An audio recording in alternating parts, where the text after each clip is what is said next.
Hello everybody and welcome to Coffee and Copy. This is the video recap of where I spend 1 hour answering questions from copywriters and business owners about copywriting in general, and where I spend another hour focusing on one business and one business owner and helping them with their own business and their own copy. So this is a brand new service, and I wanted to give a general idea of what this was going to be like. So I just asked the people in my network a basic question they have about copywriting. And one of the questions that came to me was, I own an Etsy shop which doesn't sell as much as I wish it did. I've tried to describe my products as best as I possibly can, and I use social media to talk about them. But what else can I do?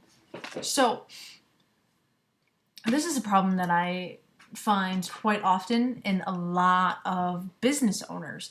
As a copywriter, a lot of people send me their businesses and want me to help write their copy, and so much of their product description is about the product itself. What color it is, what size it is, what shape it is. And let's see, a random idea. I'm not really too sure what business she specifically has, but if we were, for example, selling this shoe, I would never sell this shoe because it's like falling apart, you know what I mean? It's a used shoe, like no one's gonna buy this. But if this was a brand new shoe in a store,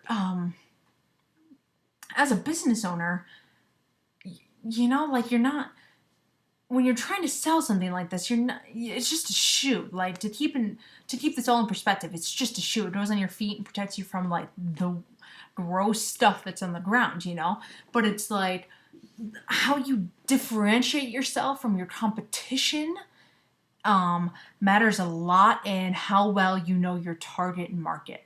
So, for example, if I was going to sell this shoe, I'm not going to just talk about how it's like all black leather with some like white on it and a little red down there, it kind of matters, but in the grand scheme of things, what you're trying to sell is that you and your business and your service is the missing link between where they are now, maybe not in shape, they're maybe not with their ideal body yet, and by buying this shoe, maybe they're going to make a lifestyle change, or they're going to commit, or they're going to go to the gym more. Whether it's true or not, that's up to them. You can only do so much, but your job is to use the words to sell your products, to say, this shoe is going to get you from here where you are out of shape, lazy, to here where you have your dream body and your six-pack or whatever it is you want, And that's what makes brands different, is it's not so much the product descriptions and like the product itself, because as we all know, there's a million products out there that have the cheapest, crappiest like made to them, and they break and a little plastic and it all falls apart in like a week, and it's super annoying.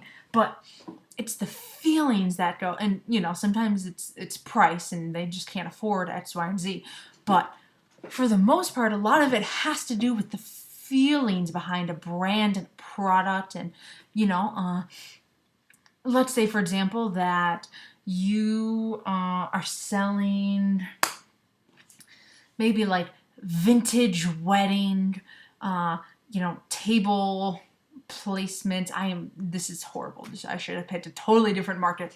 But anyway, so, you're trying to sell that it's so much less about like the bride wants the product to look really nice, but it's so much more about like, this item is going to give you a stress-free, relaxed, I'm going to take care of it. I'm going to get it to you early. Your wedding's going to be perfect and flawless because you buy this product. And that's basically what you do. It's why so many companies are so big. Like, look at, it's a shirt. It's like, it's a $50 shirt, and I could have bought this as a knockoff somewhere at like Walmart for like $5. But because there's some part of my brain that has obviously let Nike sink in there, and let me think that by buying Nike products, I'm going to be like super fit and in shape, and like whether it happens or not, it doesn't matter. But there's some part of my brain that thinks that by buying Nike, here's where I am, and buy the product, and then here's where I want to be, you know? And that's basically your job, you know? You have to really think about,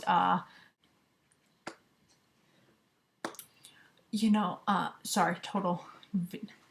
So, you know, what you're doing as a business or even a service provider is using the words to understand your target market and their fears and their dreams, and capturing that all in a paragraph or two, and that is your product description.